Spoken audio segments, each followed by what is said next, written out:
The Midnight Invitation. Lena found the invitation wedged under her door, written in crimson ink on parchment that smelled faintly of sulfur. Join us tonight.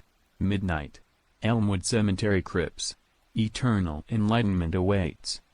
It had been weeks since she'd moved to the small town of Black Hollow, where whispers of secret societies filled every corner. Curiosity won over caution, and Lena arrived at the cemetery, her footsteps crunching loudly against the brittle autumn leaves. Inside the crypt, a hooded figure stood in a circle, chanting in a language that felt like daggers in her ears. At the center was an ancient stone altar, engraved with symbols that seemed to writhe under her gaze. One of the figures, taller than the rest, turned to her. "Welcome, sister," he said, his voice deep and resonant. "We've been waiting for you." They gestured for her to take her place at the altar. Before she could protest, hands, cold and clammy, grasped her arms. A dagger, black as obsidian, gleamed under the flickering light of the candles. "Your soul will open the gate," the leader intoned. Lena tried to scream, but no sound escaped. The dagger plunged, and the pain wasn't physical but something deeper, ripping through her very essence. As darkness consumed her vision, she realized the truth: they hadn't chosen her at random. They had been waiting for her. And now she was waiting, trapped, a formless shadow chained to the altar, her cries unheard by the next victim who would take her place. The Infernal Cookbook. Maria loved hosting dinner parties, especially ones with a dark twist. Her Gothic gourmet nights were infamous among her friends. So when she stumbled across an antique cookbook in a dusty, forgotten corner of a thrift store, she couldn't resist. Its leather-bound cover was blank except for a title pressed in faded gold, Infernal Delights. Inside were recipes unlike any she'd seen before, extravagant, exotic, and impossibly intricate. Each recipe had strange instructions, like chanting phrases before adding ingredients or sprinkling spices in specific patterns. Her curiosity burned brighter than her caution. On the night of her dinner party, Marie unveiled the pièce de résistance, a hellfire soufflé. Her guests stood and awed as she lit the dish, its flames rising unnaturally high before subsiding. But as they ate, something strange began to happen. One by one, her guests' eyes turned black. Their smiles grew too wide, their laughter echoing in discordant tones. When she tried to speak, her voice faltered, drowned out by the rising cacophony of growls and whispers. The cookbook lay open on the counter. Its pages, previously worn and yellowed, now shimmered with fresh ink, detailing the evening's events. The final line read: "The feast is complete. The guests are ours. The host will serve eternally." Marie turned, horrified, as her friends, now twisted, demonic figures, grinned and advanced. The Children of Ash. The town of Ashgrove had a secret, one whispered about but never acknowledged aloud. Every spring, the townsfolk gathered at the old church ruins, dressed in black, their faces hidden by porcelain masks. Sophia, new to the town, couldn't resist her journalist instincts. "It's a harmless tradition," her neighbors claimed. But the way their eyes darted away spoke volumes. The night of the gathering, Sophia crept into the woods surrounding the ruins. From her hiding spot, she watched the townspeople form a circle around a massive stone effigy of a horned figure. They chanted in unison, their voices rising in pitch, until the very air seemed to hum with energy. The effigy's eyes glowed red. Sophia gasped as the earth trembled. From the shadows, pale, skeletal children emerged, their hollow eyes fixed on the congregation. The townspeople opened their arms, welcoming the creatures like long-lost kin. "Take us," the mayor said, stepping forward. The children swarmed him, their bony hands tearing and devouring. Yet, he didn't scream, he smiled, even as his flesh melted away. Sophia stumbled backward, snapping a twig. The chanting stopped. 100 masked faces turned to her hiding place. As the skeletal children began to scuttle toward her, she realized the truth. Ashgrove wasn't a town of the living, it was a feeding ground for something far older. The Black Veil Society. Madeline was desperate for answers. Her husband, Theo, had gone missing a month ago, vanishing without a trace after an emergency late-night call. The police were useless, and rumors swirled about his involvement with the enigmatic Black Veil Society, a group said to worship an ancient deity. No one spoke openly about them, but Madeline was determined to find the truth. Her search led her to the old Morrow estate, a crumbling mansion on the outskirts of town. That night, armed with a flashlight and Theo's photo, she slipped inside. The air was heavy with the scent of mildew and something sharper, like iron. In the grand hall, she found them, 12 figures in black robes, their faces hidden behind veils. In the center of the room was a stone pedestal, etched with runes that pulsed faintly. On it lay a human heart, still beating. "Do you seek him?" a voice boomed, startling her. "Yes," she stammered, stepping forward. "Where is he?" The figures parted, revealing Theo standing at the edge of the circle. Relief flooded her, until she noticed his vacant stare and ashen complexion. His skin seemed to ripple, like something beneath was struggling to break free. "We gave him enlightenment," the figure said, lowering their hood to reveal a face with hollow sockets where eyes should have been. "Would you like to join him?" Before she could answer, Theo turned to her, his lips parting in a smile that was far too wide. From his mouth spilled words she couldn't understand but which filled her with an all-consuming dread. "Run," he whispered, his voice cracking with pain. "Before I'm gone." Madeline turned, but the door was gone. The walls closed in, the chanting rising as the light dimmed. The last thing she saw was Theo reaching for her, his fingers now blackened claws. The Hollow Communion. Father Gregory knew something was wrong when a stranger in a crimson suit arrived at the small parish's Sunday service. The man's grin was too sharp, his eyes glittering with malice as he watched the congregation. That night, Gregory was woken by whispers. Creeping to the chapel, he found the crimson-suited man seated at the altar, flanked by shadowy figures with gaping, void-like faces. "We've waited a long time, Father," the man said, his voice smooth like silk but laced with venom. "Your church was built on our foundation." Gregory gasped as the man stepped aside, revealing an ancient trapdoor beneath the altar. Against his better judgment, he followed the group into the hidden passageway. The descent seemed endless, the air growing colder with each step. At the bottom was a cavern filled with bones and an enormous stone table. On it lay a robed figure with strange symbols carved into their flesh. "This is the communion," the man explained, his grin widening. "The faith you serve began here. Tonight, we reclaim what is ours." Gregory tried to flee, but hands, so many hands, emerged from the shadows, pulling him toward the altar. The last thing he saw before the knife descended was the congregation standing in the doorway, their faces eerily calm, their eyes as empty as the void-faced figures. The Blood Moon Revel. Daria always thought the stories about the Blood Moon Revel were just small-town folklore, a tale to scare newcomers like her.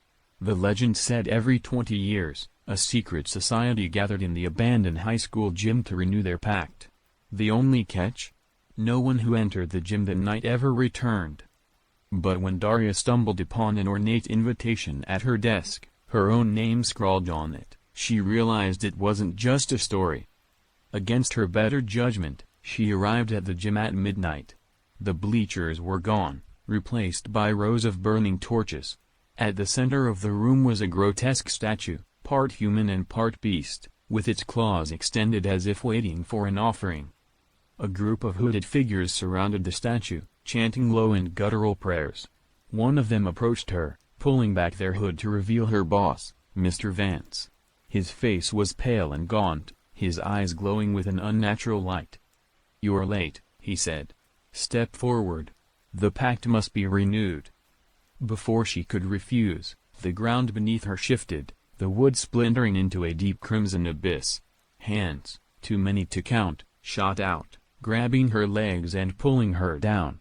The hooded figures chanted louder as the statue's claws closed around her. As she screamed, her body dissolved into ash, swirling upward into the blood moon above.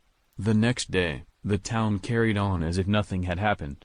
But in the high school gym, The statue's grotesque grin widened ever so slightly, its collection one soul richer. The Silent Conclave. The rumors about the Silent Conclave were impossible to ignore. Supposedly, every 10 years, the most powerful people in the world, politicians, CEOs, and celebrities, met in a secret location to make offerings to an ancient entity. Their wealth and success, it was whispered, were not earned but granted, at a terrible cost. Zane, a journalist hungry for a career-defining story, spent years tracking clues. Finally, he discovered their meeting place, a sprawling mansion hidden in the Appalachian wilderness. Disguised as a waiter, he infiltrated the gathering. The atmosphere was stifling, luxurious, yes, but tinged with an unnatural tension. The guests spoke in hushed tones. No music played. As midnight approached, the attendees filed into a vast underground chamber. Zane followed, carrying a tray to blend in. The chamber held a black monolith surrounded by candles. The air was thick with a coppery tang of blood. Each attendee stepped forward to offer something, a vial of blood, a lock of hair, or a personal belonging. As the offerings piled up, the monolith began to shimmer. Zane's heartbeat quickened as a deep, guttural voice emanated from the stone. "Who will make the ultimate sacrifice?" it asked, its tone vibrating through the air. A man in a bespoke suit stepped forward, his face pale but resolute.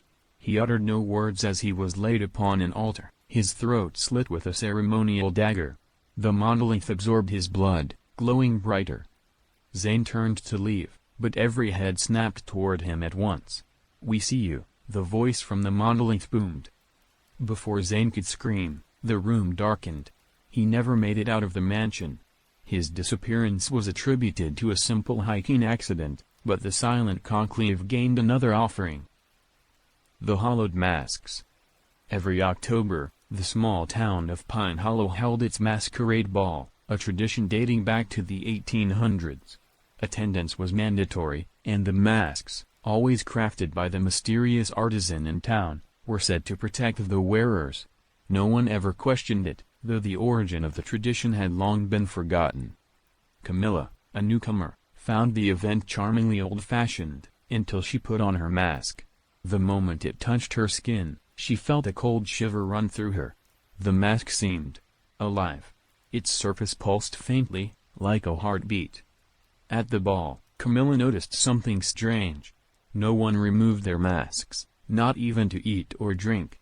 The air was heavy, the laughter strained. She whispered to a fellow guest, but they only shook their head and turned away. At midnight, the doors slammed shut. The lights dimmed. A low, guttural chant filled the room as the mayor stepped onto the stage. "The time has come," he announced. "Let the hallowed feet." Camilla's mask tightened against her face, cutting into her skin. The guests around her began to scream, or tried to. Their voices were muffled as their masks fused with their flesh. Eyes disappeared, replaced by gaping black holes. Arms twisted into unnatural shapes. Camilla clawed at her mask, but it was too late. Her last coherent thought was of escape, before the mask claimed her, erasing her mind and leaving her a hollowed husk. The next morning, Pine Hollow's streets were quiet. The masks sat neatly in their boxes, waiting for the next generation of wearers. The Red Scripture. Professor Laura Page specialized in ancient texts, but the one delivered to her doorstep was unlike anything she had ever seen. Bound in what felt like human skin and written in a language she couldn't identify, it was accompanied by a single note: "Translate this and know the truth." For weeks, Laura worked obsessively, piecing together the text. The script seemed to describe rituals for summoning otherworldly beings, creatures of unimaginable power and malice. The final passage warned, to speak their names aloud is to invite them. Ignoring the warning, Laura muttered one of the names under her breath. Instantly, the room grew cold. The shadows lengthened, twisting into grotesque shapes. A voice, guttural and echoing, filled the air. "Why have you called me?" it asked. Terrified, Laura tried to undo her mistake, but the book's pages were now blank. The entity laughed, a sound that shook the very walls. "Your soul is forfeit," it said. but your world will soon follow. Over the next week, Laura's town fell into chaos. People vanished, leaving behind only strange, twisting symbols scorched into the ground. Laura fled, but the shadows followed, whispering her name. Months later, archaeologists uncovered her home, now buried under layers of ash. The red scripture lay on her desk, its pages filled once more, waiting for the next curious soul. The Pact of Crimson Hollow. Crimson Hollow was a ghost town, abandoned decades ago after a mining collapse. But locals whispered that the mine was not a natural disaster, it was the result of a pact gone wrong.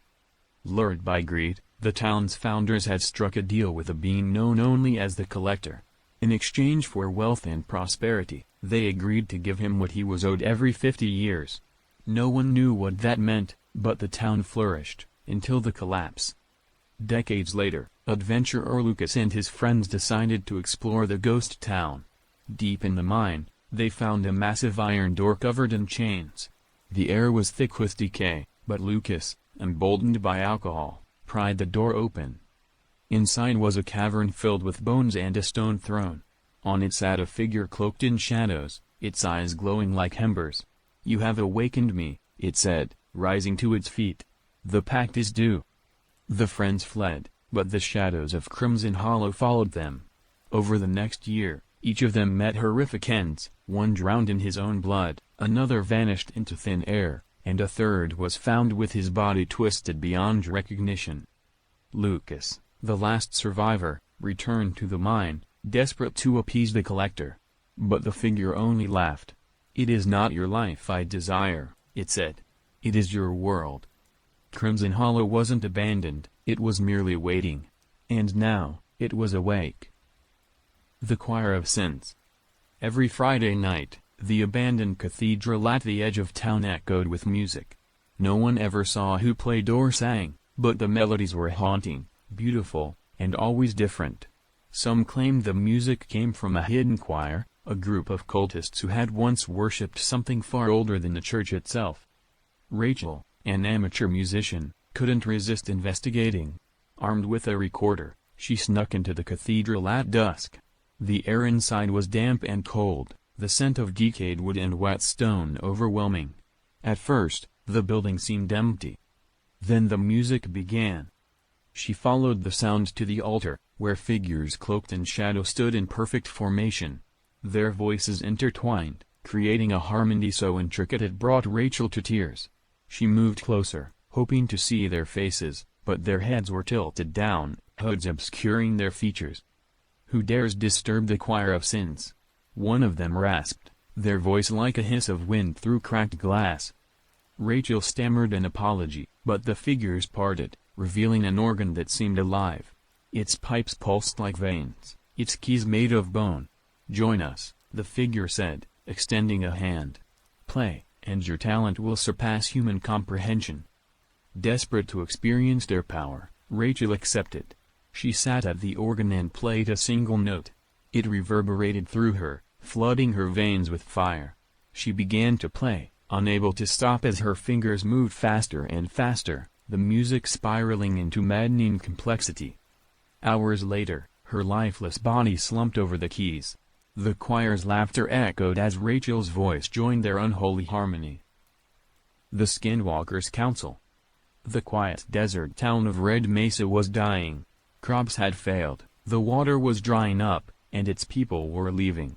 Only a few stubborn souls remained, including Caleb, a rancher who refused to abandon his family's land. One night, a group of strangers arrived. They wore wide-brimmed hats and heavy cloaks despite the heat. Their leader, a tall, thin man with unsettlingly sharp teeth, promised a solution. "We can bring prosperity back," he said. "But it requires a small sacrifice." Desperate, the townsfolk agreed, following the strangers to the edge of the mesa. There, under the light of a blood-red moon, the strangers revealed their true forms, gaunt, twisted creatures with hollow eyes and leathery skin. They called themselves the Skinwalker's Council and demanded an offering of blood. Caleb tried to refuse, but the others overpowered him, dragging him forward. The skinwalkers carved intricate symbols into his chest and whispered ancient words. The land trembled, and from the soil burst crops unlike anything Caleb had ever seen, golden corn, impossibly lush, and pulsing faintly with light. The town prospered for a year, but the crops brought strange side effects. People grew sick, their skin splitting and peeling away. At night, Caleb swore he heard whispers in the cornfields, voices begging to be set free.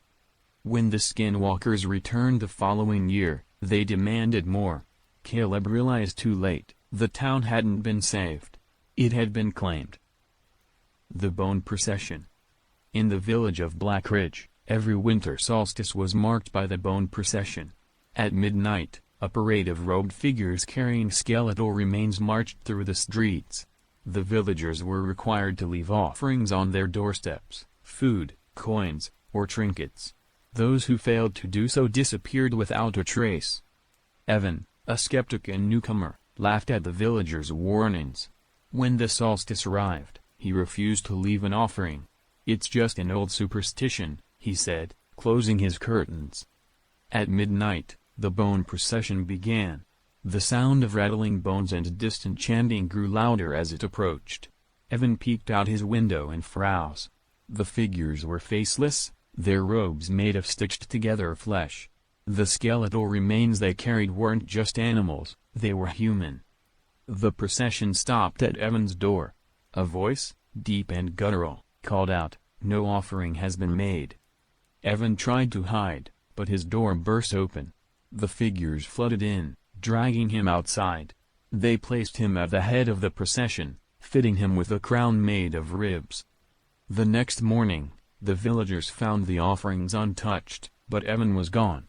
The bone procession had a new leader, and its ranks had grown. The 13th chair. The mansion on Ashworth Hill had sat abandoned for decades, but everyone knew the story. The original owners had held a seance to contact the spirit of their deceased child. Instead, they summoned something else. Aspiring paranormal investigator Amanda was drawn to the mansion by its infamy. At the center of the dining room, she found a long table with 12 chairs. Each was draped in dust, save for the 13th chair at the head of the table. It gleamed as if freshly polished. Ignoring her instincts, Amanda sat in the 13th chair. The moment she did, the room grew icy, and the candles on the walls flared to life. Shadows flickered, forming faces that whispered her name. "You've taken the host's place," a voice rasped behind her. Amanda turned, but no one was there. She tried to stand, but her body wouldn't obey. One by one, ghostly figures appeared in the other 12 chairs, their faces twisted in silent agony. They raised their glasses in a mock toast. "Welcome to the feast," they said in unison. "Your turn begins." Amanda screamed as her body moved of its own accord, pouring wine that smelled of rotten decay. She realized the truth too late. The 13th chair wasn't empty because it belonged to a guest, it was reserved for the next sacrifice. The Red Bell Society. The Red Bell Society was a group no one wanted to join, yet its members were everywhere: the doctor, the baker, the school teacher. Their secret meetings took place in the bell tower of the old church, which rang only during storms. Lucy's curiosity got the better of her one stormy night. She climbed the rickety stairs of the bell tower, hiding in the shadows as the members arrived. They chanted softly, their voices blending with the thunder. At the center of their circle was a small, rusted bell that glowed faintly. The leader lifted the bell and rang it once. The sound wasn't loud, it was barely audible, but it made Lucy's chest tighten. Her heart raced, and a voice whispered in her mind, commanding her to step forward. "No," she whispered, but her legs moved on their own. The members turned to her, their eyes glowing red. "You've heard the call," the leader said. "The bell has chosen you." Lucy was pulled into the circle, her screams drowned out by the storm. The next morning, she woke in her bed, the events of the night a blur. But when she looked in the mirror, her eyes glowed faintly red. Now, every storm, she finds herself drawn to the bell tower. She knows she's becoming one of them, but there's no way to resist. The Shadow Harvest. Every autumn, The fields surrounding Hollow Creek grew impossibly lush. The crops were unnaturally large, their colors vibrant, their harvest bountiful. But the town's prosperity came at a cost, a dark ritual known only to the elders. Ellie had lived in Hollow Creek her whole life, but no one ever spoke of what happened during the shadow harvest. When she asked questions, the townsfolk averted their eyes and muttered prayers. Determined to uncover the truth, she hid in the fields one harvest night, armed with nothing but a flashlight. At midnight, the town elders gathered in the fields, carrying lanterns that flickered with a strange blue flame. They began to chant, their voices low and droning. The crops around them began to rustle, though there was no wind. Ellie's flashlight flickered as shadows stretched unnaturally across the field. From the soil emerged figures, dark, formless shapes with hollow eyes.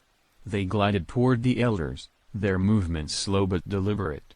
Each elder held out a hand, and the shadows took something from them, whispers, secrets, pieces of their souls.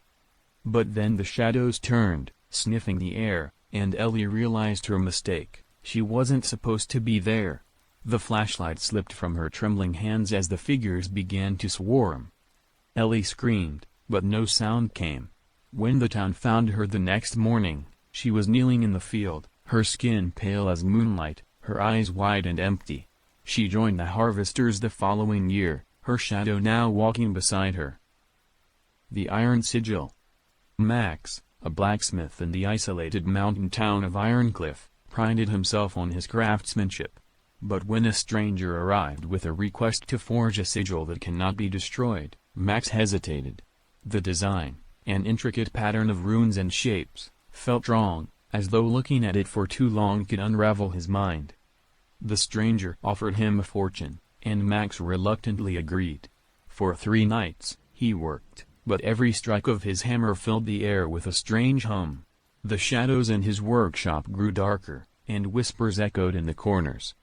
When the sigil was complete, the stranger returned. His smile revealed too many teeth, and his eyes glowed faintly. "You've done well," he said, placing the sigil into a leather pouch. "But you've seen too much." Max tried to protest, but his body froze. The stranger pressed a finger to Max's forehead, and the world shifted. The next day, the villagers found Max standing motionless in his workshop, his hammer still in hand. His eyes were wide, and etched into his chest was the very sigil he had forged. He had become part of the design, a living piece of an eternal, infernal puzzle. The Carnival of 13 Lanterns. The Carnival of 13 Lanterns appeared without warning. One day, the fields outside the city were empty. The next, a sprawling carnival stood, its attractions glowing with flickering lantern light. The townsfolk flocked to it, entranced by the eerie melodies and promises of wishes granted for the bold. Aaron was skeptical, but his sister, Lena, dragged him along. The air was thick with the smell of sweet, burnt sugar. The workers were peculiar, too tall, too thin, their faces obscured by porcelain masks. At the heart of the carnival was a massive carousel, each horse carved in agonized detail. A sign above it read, "Ride to learn your fate." Against Aaron's protests, Lena climbed onto a horse. The carousel spun faster and faster, the music growing distorted. When it stopped, Lena was gone. In her place was a golden lantern, glowing faintly. Aaron demanded answers, but the workers only laughed. "She belongs to the 13 now," one said, his voice crackling like static. Aaron smashed the lantern in desperation, hoping to free his sister, but instead, the lights of the carnival flickered and dimmed. The workers turned their masked faces toward him, their shadows stretching unnaturally. "You've broken the cycle," the leader said, their mask cracking to reveal an empty void. "Now, you must take her place." The carnival vanished the next morning, leaving Aaron's car abandoned in the field. At the center of the clearing stood a single lantern, its glow faint but steady.